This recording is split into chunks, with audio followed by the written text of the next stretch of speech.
மாற்றம்னாங்க. ஆனா ஹாஸ்பிட்டலையே தியேட்டர் ஆகுறாங்க பாருங்க. எஸ், அதான் மாற்றம். இந்திய வரலாற்று அப்படி நடந்திருக்காதுங்க. விஜய் அவர்களை இன்னும் அவரை முதலமைச்சரா இவங்க பாக்கல. எஸ், இவரை வெறும் நடிகரா மட்டும்தான் பாக்குறாங்க. ஆனா ஒண்ணு போய் ஆய்வு நடத்துன்றது இது பண்ணிட்டு இருக்காங்க. அரசியல் பண்ண தெரியலங்க. ஆக்சுவலா அதான் உண்மை. அவர் மாட்டி முடிக்கிறாரு. உண்மை ஓப்பனா சொல்ல விஜய் அவர்கள் மாட்டி முடிக்கிறாரு. அவர் அழிக்கிறது எதிர்கட்சி தேவையில்லை. இவங்க எம்எல்ஏ தாராளமா போதும். டயர் நல்லா இல்ல, என்ன போர்டு ஆக்சிடென்ட் ஆயிடுச்சுன்னு என்ன பண்ணுவீங்க? ஒரு எம்எல்ஏ போயிட்டு கேட்கிறாரு. எம்எல்ஏக்கு தான் வேலையா?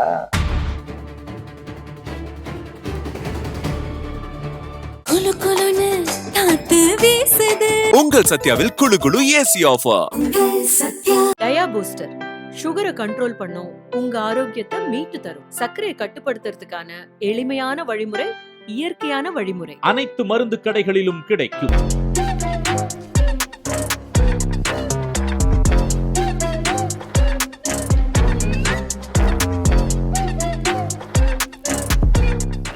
வணக்கம் நண்பர்களே, வெல்கம் டு தி ஷோ. வணக்கம். வணக்கங்க. நல்லா வணக்கம் சொல்றீங்க. என்ன பிரதர், வணக்கம் எந்தவா இருக்குங்க. வணக்கம்ன்றது கூட ஒரு ஸ்ட்ராங்கா ஒரு எனர்ஜியா சொன்னதானே பிரதர் ஆடியன்ஸ் வந்து ஸ்ட்ராங்கா எனர்ஜியா. கண்டிப்பா கண்டிப்பா கண்டிப்பா. அப்புறம் பிரதர், நேத்தெல்லாம் பாத்தீங்க போல, பாத்தீங்களா இல்லையா? நேத்து எல்லாம் பாத்தீங்க. எல்லாம் இல்ல நான் என்ன நினைச்சேன்னா, இது வந்து ஒரு சினிமா தியேட்டர் போல இருக்கு. நான் சத்தியமா என்ன நினைச்சேன்னா, இது வந்து ஒரு ஏதோ ஒரு ஃபங்க்ஷன் போயிட்டு வரா போல, வெளியே ஏதோ ஒரு ஹோட்டலுக்கு போயிட்டு வரா போல கும்பல் கூடிச்சுன்னு நினைச்சேன். ஏன் போய் பார்த்தா அது ஹாஸ்பிட்டலுங்க. அது பாருங்க பாருங்க, அப்படி கத்துறாங்க. தலைவா, இது வந்து புரியல. இப்போ தலைவா அப்படி கட்டினா உங்களுக்கு நான் பக்கத்துல இருந்து கத்தினா உங்களுக்கு எப்படி இருக்கு? இரிட்டேட் ஆகுதா? இரிட்டேட் ஆகுதா இல்லையா? இப்போ அது ஹாஸ்பிட்டல், அதுவும் பாத்தீங்கன்னா குழந்தைகள், குழந்தைகளை பாக்குற ஹாஸ்பிட்டல் போல, அது கவர்மெண்ட் ஹாஸ்பிட்டல். அந்த ஹாஸ்பிட்டல்ல நீ கத்துறீங்கன்னா, இது எனக்கு முதலமைச்சர் விஜய் வந்து குறை சொல்ல நான் வந்து விரும்பவே இல்லைங்க. இங்க யார குறை சொல்லணும்னு நினைக்கிறீங்க நீங்க? அதான் டிவிகே ரசிகர்கள் தான். டிவிகே ரசிகர் பொதுமக்கள் இருக்குதாங்க. அங்க பொதுமக்கள் அங்க ஹாஸ்பிட்டல்ல உள்ளவங்க கத்துறாங்க. அதான் மாறிட்டு இருக்காங்க மக்கள் கொஞ்சம் கொஞ்சமா. மாற்றம் இதான் மாற்றம்னா யாரும் வேற மாறுறாங்க. டிவிகே உச்சல் வாரிசா மாறுறாங்களா? ஆமா. ஏன்னா பண்பட்ட மனிதர்கள், ஏன்னா எல்லா ஹாஸ்பிட்டலையும் ஒட்டி இருக்கும். ஒட்டாட்டியுமே மூளையில இருக்குல்ல மண்டையில. சோ அப்ப யோசிப்போம் இதை பண்ணக்கூடாது. ஏன்னா ஹாஸ்பிட்டலுக்குள்ள இருக்கவங்க முடியாதவங்க, அவங்களுக்கு முடியல, அவங்களுக்கு ஓய்வு தேவை, ரெஸ்ட் தேவை. வீட்டுல இருந்து சரி பண்ண முடியல, ஹாஸ்பிட்டலே வந்து படுத்திருக்காங்க. எப்ப என்ன முடியல அப்படின்னு சொல்லி ரெக்கவர் ஆகணும். உடம்பு ரெஸ்ட் எடுத்தா ரெக்கவர் ஆகும். அப்படி இருக்கப்ப இந்த மாதிரி அலர்னீங்கன்னா அந்த டேவே அவங்களுக்கு அலர்ஜியாவது. குழந்தைகள் ஹாஸ்பிட்டல் சொல்றாங்க, ஹாஸ்பிட்டல்லே கத்துறாங்க. இப்ப ஒண்ணு இல்லைங்க, அது இன்னொரு காமெடியான விஷயம் சொல்றீங்க. ரொம்ப எப்படி சொல்றதுன்னு தெரியல. அதாவது இப்ப அங்க ஹாஸ்பிட்டல் பேஷண்ட் இருக்காங்க பாத்தீங்களா, அந்த பேஷண்ட்டை பார்க்க வந்தவங்க அதுல பாதி பேரா. சூப்பர், இப்படிதான் இருக்கணும். எப்படி இல்ல அது வேற மோடுக்கு மாறிக்கிறாங்க. சிலவங்க வந்து குழந்தைய விட்டுட்டு கீழே வந்து நிக்கிறாங்களா பாக்குறதுக்கு. அதான் என்ன நடந்தாலும் விஜய் சாரை பார்க்க போனா இது நடந்துச்சுங்கிற மோடு தானே இப்ப அவங்க எல்லாருமே. இல்ல எனக்கு புரியல பிரதர். சட்டப்படி பாத்தீங்கன்னா ஹாஸ்பிட்டலுக்கு உள்ள ஒரு 90 dBன்னு இருக்குமா, அது 100 மீட்டர் 100 மீட்டர் தள்ளி தான் வந்து எதாவது நீங்க போடணும். பக்கத்துல வந்து மிகப்பெரிய ஒரு அஃபென்ஸ் அது. ஆனா இப்படி வந்து பொதுமக்கள் கத்துறாங்கன்னா, எனக்கு அங்க பொதுமக்கள் தான் அவங்க. அதாவது இப்ப எப்படி மாறிச்சுன்னு பாத்தீங்களா, எவ்வளவு ஆகுறாங்க மக்கள். இன்னொரு தெரிஞ்சுங்க, விஜய் அவர்களை இன்னும் அவரை முதலமைச்சரா இவங்க பாக்கல. இவரை வெறும் நடிகரா மட்டும்தான் பாக்குறாங்க. கரெக்டா இல்லையா? ஹீரோ வந்திருக்காரு, இன்னமும் நடிகரா பார்த்தா அப்ப எப்படி இது? அவங்களுக்கு என்ன கொடுக்குறாங்களோ அதான் திருப்பி கிடைக்கும். இப்ப அதே ஹாஸ்பிட்டல்ல மக்கள் பக்குவமா சாரை பார்த்துட்டு சின்னதா அந்த மீட்டர்ல இருந்திருந்தாங்கன்னா விஜய் சாருக்கும் பக்குவப்பட்ட மக்கள், விஜய் சாருக்கும் புரிஞ்சிருக்கும். ஓகே, நம்மள வந்து முதலமைச்சரா பார்க்க ஆரம்பிச்சாங்க, ஹீரோவை பார்க்கல, அப்ப நம்மளும் இன்னும் பொறுப்போட நடந்துக்கணும் அப்படிங்கிற மீட்டர் சாரும் என்ன சொல்றது அந்த மோடுக்கு மாறி இருப்பாரு. இவங்க இப்படி கத்த ஓகே இப்படிதான் நீங்க பாக்குறீங்களா, சூப்பர், நானும் அதே மோட்ல இருக்கேன்னு சொல்லி கை காமிச்சிட்டு காருக்குள்ள போயிட்டு ப்ரௌடா உட்காந்துட்டு அப்படியே கிளம்பிடுவாரு. நான் வந்து இதுல முதலமைச்சர் விஜய தப்பே நான் சொல்லவே மாட்டேன். அவர் வராரு, எதுக்கு வராரு? இன்ஸ்பெக்ஷன் வராரு, பாக்குறாரு, போறாரு, முடிஞ்சு போச்சா? ஆனா இவங்க என்ன போச்சு, இதெல்லாம் மாறணுங்க. இல்லைன்னு வச்சுங்க, இது வந்து பேசாம இந்த மாதிரி எலெக்ஷன் நத்த தேவையில்லைன்ற நான் சொல்றது புரியுங்க. எலெக்ஷன் நத்த தேவையில்ல. எதுக்கு எலெக்ஷன்? விஜய் அடுத்தது உள்ளாட்சி தேர்தல் எல்லாம் ஜெயிச்சுட்டு போட்டோம், அதுன்னு ஆசைப்படுறாங்க இவங்க. எனக்கு ஒரே ஒரு டவுட் தான், டிவிகே ரசிகர்கள் தொண்டர்கள் இதுக்கு நீங்க வந்து ஆன்சர் பண்ணுங்க. இப்ப சார் வந்து ஹாஸ்பிட்டல் விசிட் பண்ணிட்டு வந்தாருல, அதுல எங்கேயாச்சும் கிளிப் இருக்கா, இல்ல கிளிப்பே எல்லாத்தையுமே நீங்க ஏதாவது பாத்தீங்களா? இந்த மாதிரி கிரௌடு ஷவுட் பண்றப்ப சார் தயவு செஞ்சு அமைதியா இருங்கன்னு சொன்ன மாதிரியான கிளிப்போ இல்ல மொமெண்டோ இருக்கான்னு சொல்லி தயவு செஞ்சு கமெண்ட் செக்ஷன் சொல்லுங்க, எனக்கு தெரிஞ்சாகணும். ஏன்னா நீங்க சொல்றீங்கல்ல விஜய் சார் நீங்க குறை சொல்ல மாட்டீங்கன்னு, சூப்பர், நல்ல விஷயம் அது. ஆனா எனக்கு அதுல மாற்று கருத்து இருக்கு. ஒரு பாயிண்ட் விஜய் சார் வந்து சத்தம் போடாதீங்கன்னு சொல்லியிருந்தாருன்னா அந்த கிரௌடோட சவுண்ட் குறைஞ்சிருக்கும். குறையினாலும் அவர் சொல்லிருக்கணும், அது கரெக்ட் தான், நீங்க கத்தக்கூடாது. அவர் சொன்னாரா சொல்லலையா எனக்கு தெரியும். ஈவன் வீடியோ கிளிப்பா எல்லாத்தையுமே கண்ணால பார்த்தவங்க உண்மையா பையன் சொல்லுங்க, சொல்லணும்லங்க. இல்ல கத்துங்க, சூப்பர், எனக்கு அதான் பிடிக்குங்கிற மீட்டர் கிடையாது, இல்ல தப்பு இல்ல அது. இல்ல எனக்கு நம்ம சிரிக்கிறேன்னு நினைச்சுக்காதீங்க, என்னால கோபம் பயங்கரமா எனக்கு வருது. இதை வந்து நான் கண்ட்ரோல் பண்ணின்னு நான் வச்சுட்டு இருக்கேன். ஒரு மாற்றம்னாங்க, ஆனா ஹாஸ்பிட்டலையே தியேட்டர் ஆகுறாங்க பாருங்க. அதான் மாற்றம். இந்திய வரலாற்று அப்படி நடந்திருக்காதுங்க. இதெல்லாம் வந்து பாக்கணும், ஐநா சபை முதல் கொண்டு பாக்கணும். பாக்கணும். பாத்தீங்களா இப்படி இருக்கு? தமிழ்நாடு மாறிக்கிட்டு இருக்கு, எவால்வ் ஆயிட்டு இருக்கு தமிழ்நாடு. சூப்பர். என்னத்த பண்ண. சரி, இது இப்படி இருக்குச்சா விடுங்க. நம்மளுடைய அமைச்சர் கீர்த்தனா தெரியல, இப்போதைக்கு ஃபேமஸான ஆளு அவங்கதான், பயங்கர ஃபேமஸ். அவங்க என்ன பண்ணிருக்காங்க, அவங்க என்ன ஒரு இன்டர்வியூல பார்த்தேன், என்ன சொல்றாங்கன்னா, எங்க கமிஷனருக்குலாம் நான் 10 மணிக்கெல்லாம் மெசேஜ் போடுவேன். சார் இந்த இடத்துல லைட் எரியல அப்படின்னு சொல்லி 10 மணிக்கெல்லாம் மெசேஜ் போட்டு அவரை போய் நான் அங்க வேலை பார்க்க வைப்பேன். ஸோ இந்த மாற்றங்கள்லாம் வந்து அவங்களுக்கு வித்தியாசமா இருக்கு. இதுக்கு முன்னாடி அப்படி பண்ணியிருந்தாங்களா அப்படின்னு நீங்க கேட்டீங்கன்னா கண்டிப்பா இருக்காது. ஸோ 10 மணி ஆனாலும் சரி, 11 மணிக்கெலாம் நான் போய் இன்ஸ்பெக்ஷன் பண்ணி ரோட்ல நிறைய அந்த பள்ளங்கள்லாம் இருக்கு, நல்ல தண்ணியெல்லாம் வெளியே வருதுன்னு சொல்லி அதை சரி பண்ண வச்சிருக்கோம். 11 மணி 11:30 மணிக்கெல்லாம். இந்த மாதிரி நான் வந்து இப்பெல்லாம் தெரியலங்க, நான் நைட்டு 10 மணி கூட வந்து கமிஷனருக்கு கால் பண்ணுவேன். அங்க லைட்டு கிட்ட இருந்துச்சோ, லைட் கரண்ட் இல்லைன்னா கூட நான் சொன்ன உடனே போவேன். மக்கள் உங்களை நம்புறீங்களா? இல்லங்க, அதான் சொல்றேன்ல. இப்ப நம்ம ஏதாவது பேசலாம் வருது, நம்ம ஏதாவது தப்பா பேசினா கூட அதுக்கே நம்ம வந்து வருத்தப்படுவோம். இந்த இடத்துல பேசிருக்கோம், நம்ம டிஸ்கஷன்ல பேசுவோம், ஆஃப்டர் இன்டர்வியூ பேசுவோம்.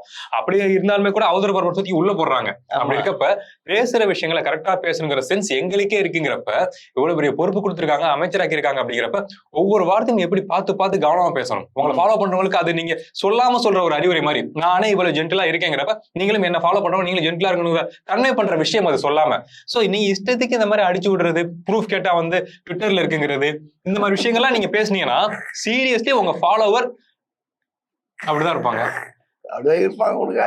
பாவம், இந்த விஜயோடைய மூஞ்சிக்காக மக்கள் இவங்கெல்லாம் ஓட்டு போட்டு அல்லோலப்படுறாங்க. கண்டிப்பா உண்மையில அவங்க பிடிச்ச ஹீரோன்ற ஒரே இதுக்காக மட்டும்தான் இவங்களுக்கு எல்லாம் ஓட்டு போட்டதுனால என்ன தெரியுமா, மக்கள் அல்லோலப்படுறாங்க. என்ன இவங்களுக்காக நான் ஓட்டு போட்டேன், ஐயோ என்ன எப்படி பண்ணுது, சிம்பிள், இப்படிதான் யோசிக்கிறாங்க. ரொம்ப சிம்பிள். அது என்னால புரிஞ்சுக்க முடியுது, மக்களை ஈஸியா கன்வே பண்ண முடியுது. என்ன விஷயம், ட்ரெய்லர் பாத்துருப்பாங்க சில படங்கள், விஜய் சார் படங்கள் நான் சொல்றேன், ஓப்பனா சொல்றேன், ட்ரெய்லர் பாத்துருப்பாங்க, சூப்பரா இருந்துச்சு, நம்பி தியேட்டர்ல போய் உட்காந்தா சில சமயம் ஒர்க் அவுட் ஆகாது, மாட்டிக்குவோம். ஆஹா, தியேட்டர்ல வந்து மாட்டிக்கிட்டு இந்த 3 மணி நேரம்ங்கிற மீட்டர் சில படங்கள் விஜய் சார் படங்கள் இருந்திருக்காது. உங்களுக்கே தெரியும், விஜய் சார் ஃபேன்ஸுக்கு தெரியும். அந்த சொல்லுங்க, அதுக்குள்ள போவேனா வர. சோ அதே மாதிரிதான் இப்ப இந்த ஆட்சியில எலெக்ஷனுக்கு முன்னாடி ஒரு வைபு, கூட்டம், வேற லெவல், தளபதி அப்படிங்கிற மீட்டர்ல பாத்துட்டு சரி ஓகேன்னு சொல்லி இந்த படத்துக்கு போவேங்கிற டிக்கெட் எடுக்கிற மாதிரி ஒரு ஓட்டம் மாற்றம் சொல்லி நம்பி போட்டாங்க. தியேட்டருக்குள்ள போய் உட்காந்த மாதிரி இப்ப என்ன பண்றதுன்னு தெரியல. ஓட்டையும் போட்டோமே, வெளில வர முடியாது, அந்த மீட்டர்ல உட்காந்துட்டு இருக்காங்க மக்கள், அடைஞ்சு போயிருக்காங்க. ஃபேஸ் பண்றது கரெக்ட். இதனால வந்து மாறும். விஜய் அவர்கள் வந்து அவரே யோசிப்பாரு, அது இவங்களை வச்சு நான் என்ன பண்றது. எனக்கு அந்த பாயிண்ட் ஆஃப் புரியுது, புரியுதுங்களா? யோசிச்சு வர மாட்டாரா, இப்படி பண்ணிருக்காங்க, ஒரு இது இல்ல ஆனா ஒன்னா போயிட்டு ஆய்வு நத்துன்ற பேர் இது பண்ணிட்டு இருக்காங்க. அரசியல் பண்ண தெரியலங்க ஆக்சுவலா, அதான் உண்மை. அவர் மாட்டி முடிக்கிறார். உண்மை ஓப்பனா சொல்ல, விஜய் அவர்கள் மாட்டி முடிக்கிறார். அவர் அடிக்கிறது எதிர்கட்சி தேவையில்லை, இவங்க எம்எல்ஏ தாராளமா போதும். ஏதோ அந்த மாஃபியா சப்போர்ட் பண்ணி மேனேஜ் பண்ணிட்டு இருக்கனால இவங்க எல்லாம் சர்வே ஆயிட்டு இருக்காங்க. இல்ல அப்படின்னா அரசியல்ங்கிற ஒன்னே உங்களுக்கு தெரியலங்கிறது பட்டவர்த்தனமா தெரியுதுங்க. ஏன் சொல்றேன் அப்படின்னா, அரசியல் பண்ண தெரியாட்டி அடுத்த ஆப்ஷன் என்னன்னு சொல்லுங்க, என்ன டிவில சர்வே பண்றதுக்கு ரீல்ஸ். சோ தினம் நீங்க அரசியல் பண்றதுங்கிற விஷயத்த மக்களுக்கு கன்வே பண்ணணும். மக்களுக்கு கிடையாது, உங்க டிவிக்கு ஃபேன்ஸுக்கு கன்வே பண்ணணும் அப்படின்னா நீங்க பண்ணக்கூடிய ஒரே விஷயம் ரீல்ஸ். அதுவும் எந்த துறையில இருக்கணும், எந்த துறைக்கு வேணா போய் ரீல்ஸ் பண்ணலாம். இப்ப நீங்க ரீல்ஸ் சொல்றீங்களா, இப்ப இந்த வீடியோ நீங்க பாருங்க. தற்பொழுது ஒரு தொடர் நிகழ்வாக உள்ள மருத்துவமனை வளாகத்தில் வரக்கூடிய நபர்கள் காணொளி எடுப்பதையும் ரீல்ஸ் எடுப்பதையும் அதை சமூக வலைதளங்களில் பதிவேற்றுவதையும் ஒரு நிகழ்வாக வைத்துள்ளனர். இதனால் பெண் மருத்துவர்களுக்கு, பணியில் உள்ள செவிலியர்களுக்கு, இதர ஊழியர்களுக்கு பணி செய்யும் திறன் பாதிக்கப்படுவதோடு அவர்களுடைய தனிப்பட்ட உரிமையும் பாதுகாப்பும் கேள்விக்குறியாகிறது. இதை தவிர்த்திடும் வகையில் இதற்கு தடுத்து நிறுத்த வேண்டும் என்று அரசினை கேட்டுக்கொள்ளும் வகையில் எங்களுடைய வேதனையை இன்று பகிர்ந்துள்ளோம். பாத்தீங்களா, உலக வரலாற்றிலேயே ஒரு ஹாஸ்பிட்டல்ல இருக்கிற டாக்டர்ஸ் எல்லாம் வந்து வெளியே இருந்து போராட்டம் பண்றாங்க. எதுக்கு தெரியுமா? எதுக்கு சொல்லுங்க.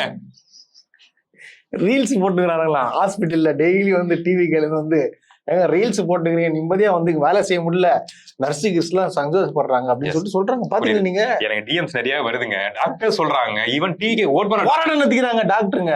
என்ன நினைச்சிட்டு இருக்கீங்க நீங்க? ஆய்வு மருத்துவமனையில இத்தனை வருஷமா அதுக்காக படிச்சுட்டு வந்து உங்களுக்கு என்ன பண்ணணும்னு தெரியாது. நீங்க போய் ஆய்வு மேற்கொண்டு தான் அதை கரெக்ட் பண்ண போறீங்களா? அப்படி ஆய்வு மேற்கொள்றதுனாலும் சத்தமில்லாம போயிட்டு ப்ராசஸ் பண்ணி தாராளமா வாங்க, அது மேம்பாடுக்கு உதவும். நீங்க வீடியோ ரெக்கார்ட் பண்றதுக்குன்னே போயிட்டு ஒரு ப்ராசஸ் பண்ணீங்கன்னா கண்டிப்பா வேலை கட்டு போகுதுன்னு உங்களுக்கு தெரியும். இன்னொரு விஷயமும் சொல்றேன், டாக்டர்ஸ் மாதிரி சென்சிட்டிவான பீப்புள், சீக்ரெட்டை மெயின்டைன் பண்ணக்கூடிய பீப்புள் சொசைட்டில கிடையாது. அவங்க நினைச்சா சொசைட்டில அவங்க சில விஷயங்களை ரிவீல் பண்ணா பயந்துருவோம். நம்மளாம் அவ்வளவு விஷயங்களை என்ன சொல்றது கண்ட்ரோல் பண்ணிக்கிட்டு அந்த வேலைக்கு உண்மையா இருக்கணும்னு அமைதியா இருக்காங்க. சோ எதுக்கு சார் சொல்ல வரேன்னா, அவங்க ஈஸியா சென்ஸ் பண்ணுவாங்க, இது தேரும் இது தேராது, இந்த ப்ராசஸ் ஒர்க் அவுட் ஆகாதுன்னு. நீங்க ரீல்ஸ் எடுக்க போறப்ப தேரும் இது எதுக்கு அந்த வேலை, நீங்க ஃப்ரீ அப்படின்னு 4 பேருக்கு ட்ரீட் பண்ணாது பண்ணுவோமே அப்படிங்கிற மீட்டுல அதோட ஆதங்கத்தின் வெளிப்பாடாதான் இந்த போராட்டம் நடத்துறாங்களே தவிர அவங்க சில விஷயங்கள்லாம் சொன்னா சதறிடுவீங்க கிடையாது. இது இவ்வளவு தூரம் நீங்க பேசுறீங்களே, இந்த ரீல்ஸுக்காக இந்த ஏன்பா ரீல்ஸ் போடுறீங்க, ஒரு டாக்டரே போராட்டம் பண்றாங்க அந்த அளவுக்கு வச்சுட்டு இருக்கீங்களேன்னு கேக்குறீங்க நீங்க. அது கீழே கமெண்ட் என்னென்ன போட்டுக்கிறான் தெரியுமா? இப்ப எடிட்டர் அந்த கமெண்ட்டை கொஞ்சம் போட்டு விடு. என்ன போடுறாங்கன்னா, ஏய் ரீல்ஸ் போடுங்கடா, ரீல்ஸ் போடுங்க, அப்பதான் வேலை செய்யறாங்களா இல்லையான்னு சொல்லிட்டு நமக்கு தெரியும்.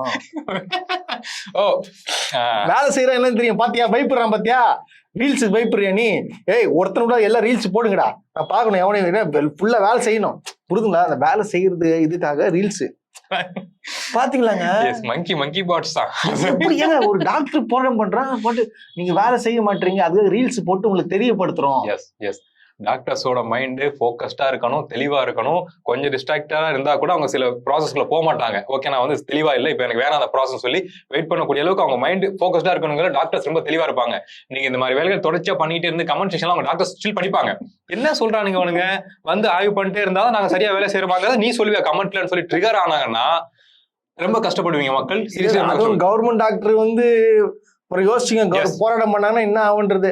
ஆனா அவங்க போராட்டம் பண்ணாம ரொம்ப எல்லாம் அடக்கினே என்ன பண்றது, பேஷண்ட் உயிர் முக்கியம்ன்ற ஒரு இது இருக்காங்க. ஆனா ஓரளவு தான்ப்பா, அவங்களும் வந்து ஒரு டென்ஷன் ஆயிட்டா என்ன ஆகுறது. இது நீங்க ஒரு பீப்புளை ட்ரீட் பண்ண போறீங்க, ஹேண்டில் பண்ண போறீங்கன்னா அவங்களோட வேல்யூ என்ன, நம்மளோட வேல்யூ என்ன, மைண்ட் செட் என்னங்கிறத தெரிஞ்சுக்கிட்டு போய் ஹேண்டில் பண்ணுங்க.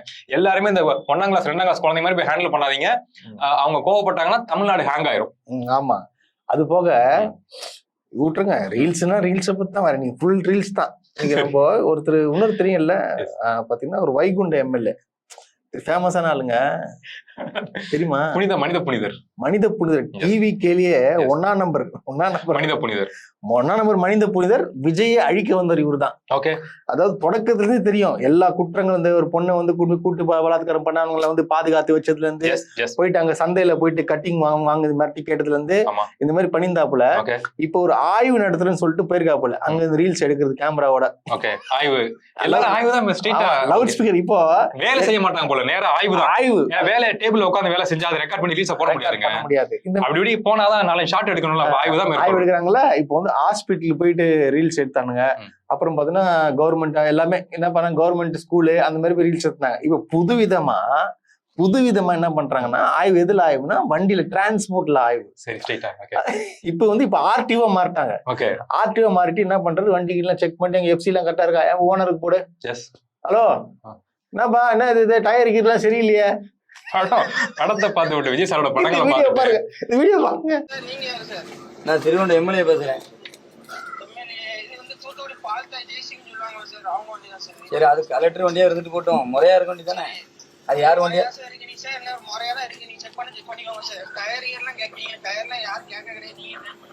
ஓ, அப்ப டயர் எப்படி இருந்தாலும் தப்பு இல்லையா சார்? இது யாரு வண்டி ஓனரா? யாரு சார் நீங்க இதுல எப்படி மேனேஜரா? இவங்க பேர் என்ன சார்? அந்த இல்ல இப்படி வந்து இந்த மாதிரி அன்கண்டிஷன் அரகுற வண்டியை வச்சு ஓட்டலாம் நீங்க சொல்றீங்க, அப்படிதானே? அப்ப டயர் யாரு சார்? டயர் இப்படி தான் வச்சிருப்பாங்களா?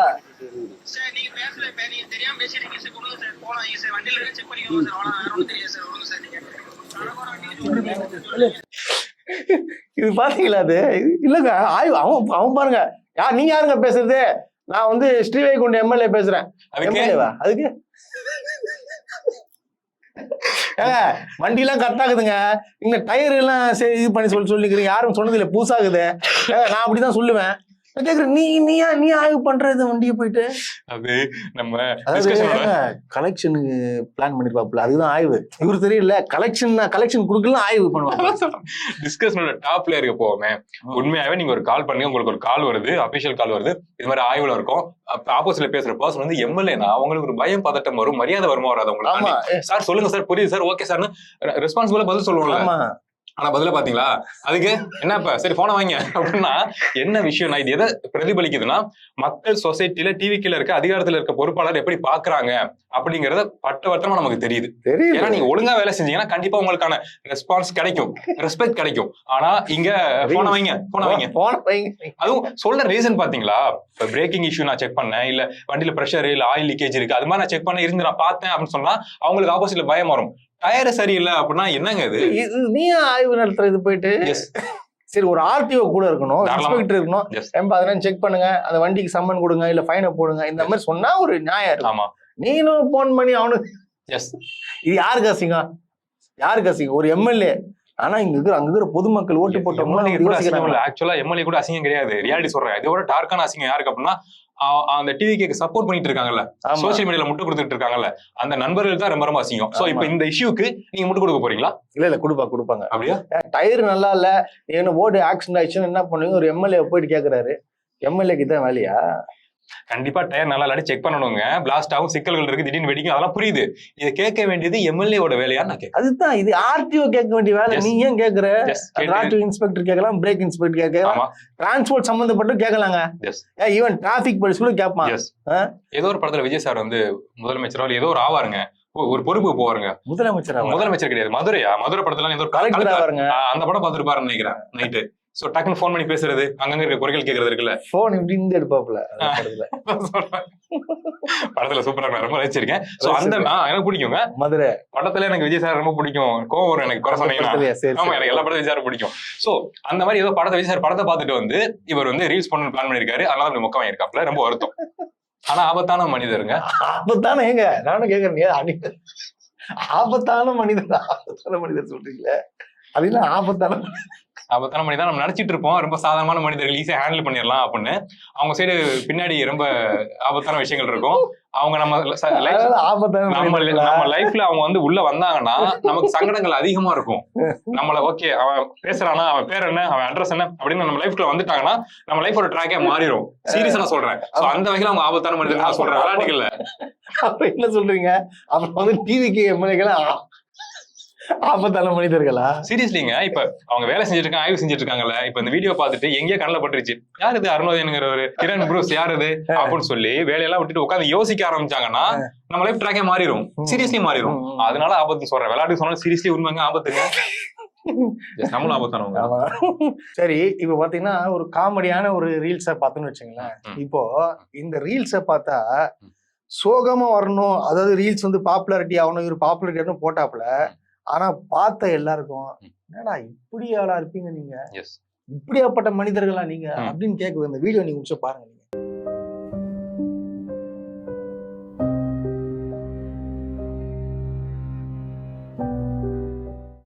அன்றைக்கினிய மக்களே, நேற்றைய தினம் தூய்மை பணியாளர் மணிகண்டன் என்பவர் சாலை விபத்துல மரணம் அடைஞ்சிட்டாரு.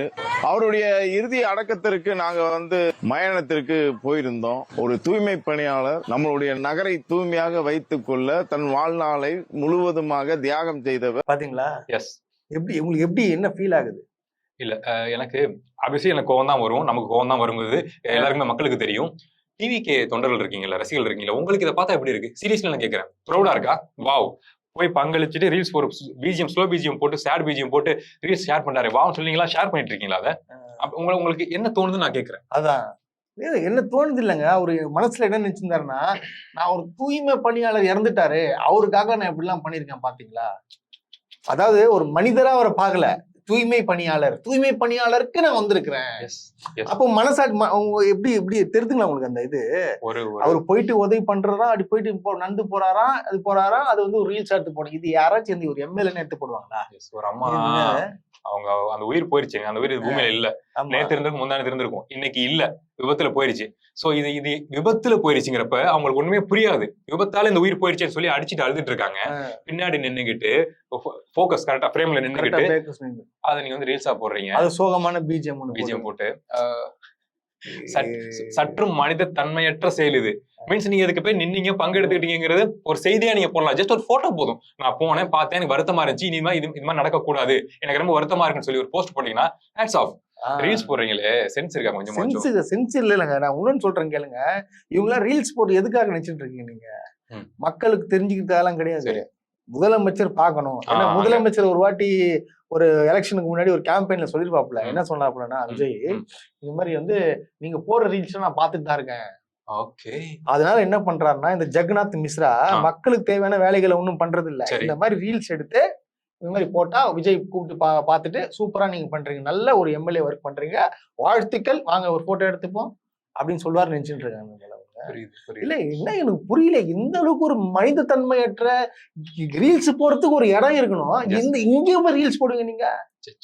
இல்லப்பா நான் கேக்குறேன், ஒன்றும் இல்லை. இப்ப அவங்க வீட்டுல எதுனா ஒண்ணு ஆயிடுச்சு, நான் போயிட்டு இந்த மாதிரி ரீல்ஸை போட்டு இந்த மாதிரி நான் பண்ணேன்னா இருக்காது, இது எப்படி இருக்கும்? அது நான் கேக்குறேன். தூய்மை பணியாளர்னா உனக்கு அவ்வளவு இலக்காரம். இதெல்லாம் தூய்மை பணியாளர் இறந்துட்டாங்க அதுக்காக போறேன், அந்த வார்த்தையை நீ சொல்லக்கூடாது.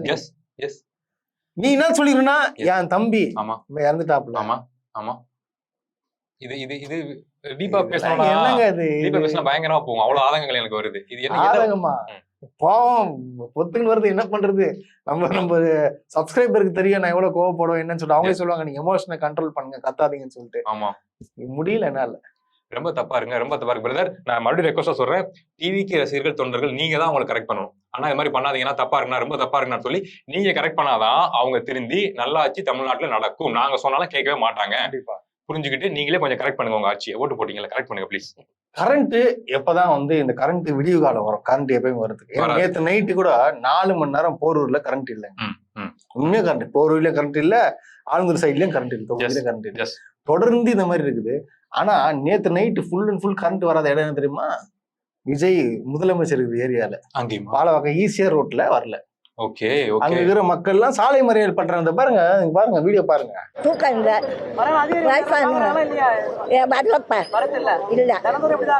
ஆமா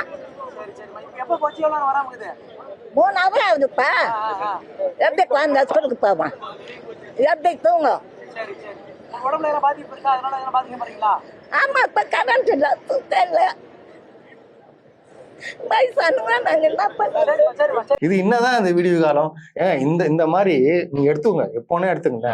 கிட்டத்தட்ட ஒரு 10 வருஷமும் கூட எடுத்துக்கங்க. இது 10 வருஷம் ஆட்சியில தொடர்ந்து இந்த மாதிரி சாலையில் மறியல் போராட்டங்கள் வந்திருக்கேன். கரண்ட் இல்ல ஸ்டில் நான் வந்து ரெக்வஸ்டாவே கேக்குறேன், உண்மையாவே கரண்ட் அந்த விஷயத்துக்கு பற்றாக்குறையை மேனேஜ் பண்ண முடியலன்னா கூட ஹேண்டில் பண்ண முடியும். சோ இது அறிவிக்கப்பட்ட மின்னோட்டம் சொல்லிட்டே இருக்கும். பகல்ல கொஞ்ச நேரம் பிரேக் விட்டு கட் பண்ணினா கூட மக்கள் புரிஞ்சுக்குவாங்க, கவர்மெண்ட்டுக்கு சப்போர்ட் பண்ணுவாங்க. நைட்டு நீங்க கட் பண்ணீங்கன்னா அது டிவிக்கே ஃபாலோ பண்ண, டிவிக்கு சப்போர்ட் பண்ண, டிவிக்கு ரசிகர்களா இருந்தாலும் உங்க வீட்டுல குழந்தைகள் இருக்கும், உங்க வீட்டுல வேலைக்கு போற ஆண்கள் பெண்கள் இருப்பாங்க, சிஸ்டர்ஸ் இருப்பாங்க. எப்படி வேலைக்கு போக முடியுங்கிறனா? நைட்டு 2 to 4 கட் ஆகுதுன்னா நீங்க எப்படி குழந்தைய ஸ்கூலுக்கு கிளப்புவீங்க? நீங்க சண்டை தாங்க ஒரு வீட்டுல, சண்டை தான் வரும், சண்டையா பிரச்சனை தான் வரும், தொடர்ந்து வந்துட்டு இருக்க. எல்லாரும் சொல்றாங்க டிவிக்கே ஓட்டு போட்டேன். ஆனா இதை என்ன சொல்லுவாங்க, இந்த பார்ட்டிக்கு வந்து டிஎம்கே காசு கொடுத்து பேச சொல்லிருக்கு, ஹெவியான பேமெண்ட் இறக்கி இருக்கு, செக் பண்ணுங்க. அந்த பார்ட்டி எவ்வளவு மன வருத்தத்துல பேசுது. 200 மூஞ்ச பார்த்த அப்படிதான் சொல்லுவாங்க. பார்த்தது தெரியலையா? என்ன இது பாவம், கஷ்டப்பட்டு என்ன சொல்லிட்டாங்க, நாங்க தூங்க கூட முடியல, இந்த மாதிரி டார்ச்சர் பண்றீங்க கரண்ட் ஆஃப் பண்ணி. இப்போ இந்த அமைச்சர் வருவாப்புல, இதுக்கும் சொல்லுவாப்புல காரணம். இது தேடிட்டு இருக்கோம், 2-3 பேர் சிக்கிறாங்க. கரண்ட் வரதுக்கு வழி பண்ணுனா 2-3 பேர் சிக்கிறாங்க. அது என்னது? அமைச்சரே, என்ன அமைச்சரே நீங்க? ஆமா, அதே தொகுதியில யாரோ டிவிக்கு ஓட் பண்ணி ஜெயிக்க வச்சனால இந்த பார்ட்டி சம்பந்தமே நம்ம கஷ்டப்படுறாங்க, கொடுமை அனுபவிக்கிறாங்க. அவங்க எம்எல்ஏ என்ன பண்றாப்புல, வந்து நிக்கணும், பேசணும், சமரசப்படுத்தணும், சிக்கல்கள் இருக்குமா, அவங்களுக்கு புரியுதுமா, வருத்தம் தெரிஞ்சுக்கிறோமா, நான் கூடி சீக்கிரம் சரி பண்றோமா, ஆறுதல் வார்த்தைகள் சொன்னீங்கன்னா கூட அவங்களுக்கு புரிய வரும். மக்கள் எப்பவுமே புரிஞ்சுக்க ரெடியா தான் இருப்பாங்க. ஆனா நீங்க கண்டுக்காம அந்த ஃபியூஸை பண்ணிக்கிட்டாங்க, அதை பண்ணிக்கிட்டான்னு சொல்லி காரணம் சொல்றீங்கல்ல, மக்களுக்கும் வந்துகிட்டே இருக்கு. ஆமா. எலெக்ஷன்ல பாப்பீங்க. கண்டிப்பா பாப்பீங்க. Yes. இல்லையா முடியலையா கரண்ட் வரலன்னு தெரிஞ்சு போச்சா, Yes. அந்த ஊர் எம்எல்ஏ யாரா இருந்தாலும் சரி வந்து உட்காந்துன்னு, ம். ஏமா நீங்க கஷ்டப்படுறீங்களா, நானும் உட்காடுறேன், உங்களுக்கு உட்காரேன், அவ்வளவுதான். உட்காடுறேன், வாங்க உட்காருங்க. ஏன்னா அந்த பாட்டியை தான் சொல்லுது, நீங்க பாட்டு நல்லா ஏசி ரூம்ல போயிட்டு உட்காந்து ஆமா. இருப்பீங்க, ஆமா. ஜெனரேட்டர் போட்டு Yes. நாங்க என்ன பண்றது Yes. அப்படின்னு சொல்லிட்டு கேக்குதுல்ல. Yes. அப்போ என்ன பண்ணும், கரண்ட் வராத தொகுதிலாம் இப்போ எம்எல்ஏ வந்து அவங்க கூட இருக்கணும், கரண்ட் ஆமா. வர்றதுக்கு நிக்கணும் அவங்க Yes. கூடயே. Yes. என்னங்க அப்பதான் ஒரு நம்பிக்கையாச்சும் வரும் அவங்க Yes, மேல. yes. நான் ஒரு உண்மையை சம்பவம் சொன்னேன். லைஃப்ல நடந்ததுங்க. இப்ப மதுரை EB ஆபீஸ் கரண்ட் வரலன்னு சொல்லிட்டு 2-3 மணி இருக்கும், பாப்பா இருக்காங்கிறப்ப கால் பண்ணிட்டேன். 2:30 மணி இருக்கும். காலை எடுத்து 1/4 மணி நேரத்துல வந்துடும் சார். ஏன்னா அவ்வளவு சொன்னேன், குழந்தை இருக்கு, கஷ்டப்படுறோம், என்ன சிக்கல் சொல்லுங்களேன் சார், ப்ளீஸ் சார், ரியாலிட்டி சொல்லுங்க சார், நான் ஒரு டேடா கேட்கறேங்கிறப்ப புரியுது சார், ஒரு 1/4 மணி நேரத்துல கரண்ட் வந்துரும் சார், 2:45 மணிக்கு கால் அட்டன் பண்ணி சொல்றாங்க. ஏன் அந்த கான்ஃபிடன்ட் அங்க அதிகாரிக்கு வருது அப்படின்னா, உண்மையாக அவங்க மேனேஜ் பண்றாங்க. கரண்ட் இல்ல, அதை பற்றாக்குறை இருக்குதான், ஆனா அதை மேனேஜ் பண்றாங்க. 1/4 மணி நேரத்துல கரண்ட் வரும் சொன்ன மாதிரி வந்துச்சு. சோ மேனேஜ் பண்ணீங்கன்னா அது பிரச்சனை இல்ல. நீங்க மேனேஜ் பண்ண தெரியாதனாலதான் அதிகாரிகள் பொறுப்பாளர் யாருமே கண்ணிலே படுறது இல்லைங்கிற. கண்டிப்பா கண்டிப்பா யாருக்கும் ஒரு பொறுப்பு இல்ல, ஒண்ணும் இல்ல. ஏன்னா நம்ம குறை சொல்லிடலாம், திமுக தான் ஒண்ணுக்குது, திமுக மேல பழிய போட்டுடலாம் அப்படின்னு சொல்லிட்டு ஒண்ணு இருக்கு. ஆமா. சரி, இது எல்லாம் போயிடுச்ச. நாளைக்கு என்ன தேதி, 10ஆம் தேதி தானே. ஆமா. நாளைக்கு போறாப்புல, ரைட், ஓகே, சூப்பர். கரூருக்கு போறாப்புல, ரோட் ஷோ போறாப்புல. சூப்பர். அதாவது ரோட் ஷோ போட்டோம், மக்களை பார்த்துட்டோம், நோ ப்ராப்ளம், கவர்மெண்ட் ஜாப் ரெடியா இருக்கு. அது 31 பேர் கவர்மெண்ட் ஜாப் ரெடியா இருக்கு. இன் ஃபியூச்சர்லயும் சொல்றேன், ஃபியூச்சர்லயும் சரி. இப்ப பாருங்க 2-3 பேர் வந்து பொதுநல வழக்கு போட்டிருக்காங்க. ஆமா. இந்த மாதிரி எப்படி நீங்க வந்து அரசு வேலை நீங்க கொடுப்பீங்க, அவங்கன்னா என்ன கவர்மெண்ட்ல எதனா பிரச்சனையாச்சா, இல்ல கவர்மெண்ட் மூலியமா இறந்தாங்களா, பஸ்ல இருந்தாங்களா, சோ இந்த மாதிரி கேள்விகள்லாம் எழுப்புறாங்க. மாணவர்களும் எப்படி கொடுப்பேன்னு கேக்குறீங்க. ஆனா இதுல ஒருத்தன் போட்டுக்கிறான் கமெண்ட், நீங்க கேளுங்க, அவனை என்ன சொல்றதுன்னு தெரியலங்க. தூத்துக்குடி துப்பாக்கி சூட்ல செத்தானுங்க பாத்தீங்களா, அவங்களுக்கு நீ எப்படி அரசு வேலை கொடுப்ப, அவங்களுக்கு கொடுத்தீங்களே அப்புறம் இவங்களுக்கு கொடுக்கறதுக்கு என்னன்னு சொல்லிட்டு கேக்குறாங்க. இது இது நீங்க எப்படி பாக்குறீங்க? அரசியல் பேச ஆரம்பிச்சிட்டாங்களா அவங்க? அச்சோ, இப்படி ஒரு கேள்வி கேட்டாரு, என்ன பதில் சொல்றது தெரியலையே, அப்படி நம்ம தகச்சு போயிடுவோமா? அதாவது என் ஃப்ரெண்ட் சர்க்கிள்ல மெஜாரிட்டி பேர் வந்து கவர்மெண்ட் ப்ரிப்பேர் பண்றவங்க இருக்காங்க. சோ படத்துக்கு கூப்பிட்டா கூட வரமாட்டாங்க, இல்ல வந்து கொஞ்சம் ஃபோக்கஸ்டா இருக்கேன்னு சொல்லி வருஷ கணக்குல தீபாவளி பொங்கலுக்கு எல்லாம் போகாம ப்ரிப்பேர் ஆகிட்டு இருக்க பர்சன்ஸ் எல்லாம் இருக்காங்க. சோ அவங்களுக்கு இந்த நியூஸ் தெரியறப்ப எவ்வளவு வருத்தமா இருக்கும். மீன்ஸ் கஷ்டம் தான், வருத்தம் தான். 20 லட்சம் டிவிக்கே கொடுத்துருக்கு, கவர்மெண்ட் ஒரு 2 lakhs கொடுத்துருக்கு, இதுக்கும் மேலே நீ மாசம் கூட கொடுங்கப்பா. ஆனா கவர்மெண்ட் ஜாப் கொடுக்கறதுங்கிறது கொஞ்சமாவது பேலன்ஸ் ஆகுதான் நான் கேட்கிறேன். கண்டிப்பா ஆட்சிக்கு முன்னாடி உங்களை வர்றப்ப வந்து பார்த்து உயிரிழந்தவங்களுக்கு நீங்க ஆட்சிக்கு வந்தனால மட்டுமே இதை நீங்க செய்வீங்கன்னா இதுக்கும் அரசுக்கும் என்ன சம்பந்தம் இருக்கு? இன்னொன்னு கேளுங்க, இப்போ நீங்க வந்து இது மேலோட்டமா நீங்க பேசுறீங்க ஜாப் பத்தி. நான் என்ன கேக்குறேன்னா, 2 பிரச்சனைக்கும் டிஃபரன்ஸ் சொல்லுங்க. ஒருத்தவங்க துப்பாக்கி சூட்ல இறந்தவங்களுக்கு கவர்மெண்ட் வேலை கொடுத்தாங்க, அதை விட்டுருங்க. சரி, இங்க கவர்மெண்ட் கொடுக்கறதும் இந்த கரூர் விபத்துல கவர்மெண்ட் கொடுக்கறது ரெண்டு சமம் ஒன்னான்னு கேக்குறேன் நான் உங்களை. இல்லங்க, ஒரு அரசு அதிகாரத்துல இருக்கப்ப மக்களுக்கு இந்த ஃபேக்டரி வேணான்னு சொல்லி மக்கள் போராடி அரசுக்கு யாருக்காக போராடுறாங்க? மக்களுக்காக தான் போராடுறாங்க. யார் கொன்னுது? அரசாங்கம். கரெக்டா? அப்போ அவங்களுக்கு கொடுத்தா எப்படி? இப்ப இவங்களுக்கு ஒரு விஜய்ன்ற நடிகரை பார்க்க வந்து இறந்து போயிருக்காங்க, அவங்களுக்கு எப்படி கொடுப்பீங்க? இது வந்து இதுக்கு மடைமாற்றும் விதமாக இது கொஸ்டின் கேட்கறாங்க, அறிவாளித்தனமா பேசுறேன்னு பேசிட்டு இருக்கானுங்க. அதான் சொல்றேன். இப்ப அதான் இது இப்படி பேசுறவங்களுக்கு நாளைக்கு விஜய் சார் போய் பேசுவார்ல, மாண்புமிகு முதலமைச்சர் ஜோசப் விஜய் சார் போய் பேசுவார்ல நாளைக்கு. சோ அப்போ அவங்க அதை ஏத்துக்குவாங்க தான் நான் சொல்றேன். ஏத்துப்பாங்க. இப்படி அடைஞ்சா இந்த மாதிரி நம்ம வந்து என்ன சொல்றது, பிளான் பண்ணி நம்மள வந்து நம்ம உயிர்களை வந்து பலி வாங்கிட்டாங்களா, அதுக்கு நான் ஆட்சிக்கு வந்ததுக்கு அப்புறம் இவ்வளவு நல்லது நான் பண்றேன், இதுதான் சரி, இப்போ உங்களுக்கு புரியும் நம்ம எதுக்கு ஆட்சிக்கு வந்தோம்னு சொல்லி. உங்க ஓட்டு எதுவுமே வீணாகல பாருங்க, உங்க ஓட்டு வந்து மக்களுக்கு நம்ம மக்களுக்கு நல்லதா மாறிடுச்சு அப்படின்னு சொல்லி கன்வே பண்ணுவாப்ல. சரி, கழுவாப்புல மக்களும் ஏத்துக்கிட்டு வேற லெவல்ல. என்னத்த சொல்றது இப்போ? இல்ல இப்ப இது மக்கள் இப்ப எப்படி என்ன பாருங்க, எனக்கு பேச்சே வரல பாருங்க. ஒண்ணும் இல்லைங்க, ரொம்ப சிம்பிள். ஆக்சுவலா என்ன விஷயம்னா, யாரை செலக்ட் பண்ணி நம்பி ஒரு தப்பான முடிவு எடுத்தாங்களோ அதுக்கான விளைவு தனி மனுஷன் இதை பண்ணாலே நடக்குங்கிற. ஒரு தப்பான பர்சனை நீங்க உங்க ஃப்ரெண்டா செலக்ட் பண்ணீங்கன்னா, இல்ல தப்பான ஒரு பொண்ணை ஒரு தப்பான பையனை நீங்க செலக்ட் பண்ணி உங்க லைஃப்ல கேஸ் நடக்காதா? கண்டிப்பா நடக்கும்ல. சோ அப்ப இவ்வளவு பெரிய ஒரு கூட்டத்தை அதிகாரத்துக்கு நீங்க செலக்ட் பண்ணி வச்சிருக்கீங்கன்னா அதுக்கான ரிசல்ட்டை கேஸ மக்கள் பாப்பாங்க. கண்டிப்பா பாப்பாங்க. அதான் பதில். பார்த்துட்டு தானே இருப்பாங்க. ஆனா இப்ப என்ன சொல்ல வரேன்னா, இப்ப 100 பேர் கஷ்டப்படுறோம்னு வச்சுங்களேன், அதுல ஒரே ஒருத்த மட்டும் விஜய்க்காக என்ன வேணா பயணம் பண்ண தயாரா இருப்பான். அவன் வந்து என்ன பேசுறானா, இந்த மாதிரி வந்து இல்லங்க கரண்டா இதுவாச்சு எதுவும் தேவையில்லைங்க, நாங்க உழைச்சு நாங்க சாப்பிட்டுருக்கோம், எங்க அண்ணன் விஜய் உட்காந்தாலே போதுங்க, ஒரு சிரிப்பு பார்த்தாலே போதுங்கன்னு சொல்லிட்டு இவன் ஒருத்த வந்து கேமரா முன்னாடி பேசுறான். யாரும் ஒருத்த பேசுறான்னு வச்சுங்க, அப்ப என்ன ஆகுதுன்னு பாத்தீங்கன்னா இந்த 100 பேரும் ஓகே சொல்ற மாதிரி தான் அர்த்தம். ஆமா ஆமா, நான் சொல்றது புரியுதுங்களா? ஒரு 100 பேர் இருக்கிறாங்க, அதுல ஒருத்த மட்டும் வந்து எனக்கு எதுவுமே வேணாங்க, விஜய் நான் பார்த்தாலே போதங்க, ஒரு 5 வருஷம் அவரே ஆள்ட்டங்க அப்படின்னு சொல்றான். இவன் தாங்கி என்ன வேணா பண்ணி பட்டானா இந்த 100 பேரையும் பாதிக்குது இல்ல? இவனா உறுதியா பாதிக்குது. நம்ம கடைசியா ரெக்வஸ்டா கேட்கிற விஷயம் ஒண்ணுதான். டிவிகே ரசிகர்களே, நீங்க விஜய் சாருக்கு ஓட் பண்ணி ஜெயிக்க வச்சிட்டீங்கிறது அற்புதமான விஷயம். நீங்க அவ்வளவு நம்பியிருக்கீங்க, நம்பிக்கையை நான் பாராட்டுறேன், உங்க நம்பிக்கையை பாராட்டுறேன். அதே சமயம் தவறுகள் இருக்கப்ப தாராளமா நீங்க குறை சொல்லலாம். நீங்க குறை சொல்றனாலேயே ஓட்டு போட்ட மக்களுக்கு வந்து ஓகே அவங்களே குறை சொல்றாங்க பண்ணி ஓட்டு போட வேணாம்னு நினைக்க மாட்டாங்க. நீங்க குறை சொன்னீங்கன்னா, நீங்க சப்போர்ட் பண்ற கவர்மெண்ட் நீங்களே குறை சொன்னீங்கன்னா மக்களுக்கு உங்கள் மீது இன்னும் நம்பிக்கை தான் வருமே தவிர மக்கள் செதறி போக மாட்டாங்க. சோ தயவு செஞ்சு இந்த ஆட்சியில குறைகள் இருந்தா மனசார குறைகளை சொல்லுங்க, அரசியல் பேசலாம். கண்டிப்பா அரசியல் பேசலாம். ஆனா நான் இப்ப பேசுறோம் பாத்தீங்களா, அரசியல் பேசுறோம், விமர்சனம் பண்றோம், எல்லாம் சொல்றோம்ல, என்ன தெரியுமா போறாங்க கீழே கமெண்ட்ல, டேய் உங்களால தான்டா வந்து டிஎம்கே தோத்துச்சு, காலம் பூரா வந்து இதுக்கப்புறம் இந்த டிஎம்கே ஜெயிக்காதரா நீங்க இருக்கிற வரைக்கும் அப்படின்னு சொல்லிட்டு இப்படி எங்களை சொல்றாங்க. அந்த நிரந்தர மீட்டருக்கு வர்றாங்களா, நிரந்தர முதலமைச்சர் அந்த மீட்டருக்கு வராங்க. ஒன்னும் இல்ல, நான் இந்த இது ஸ்டேட்மெண்ட் சொல்றேன்.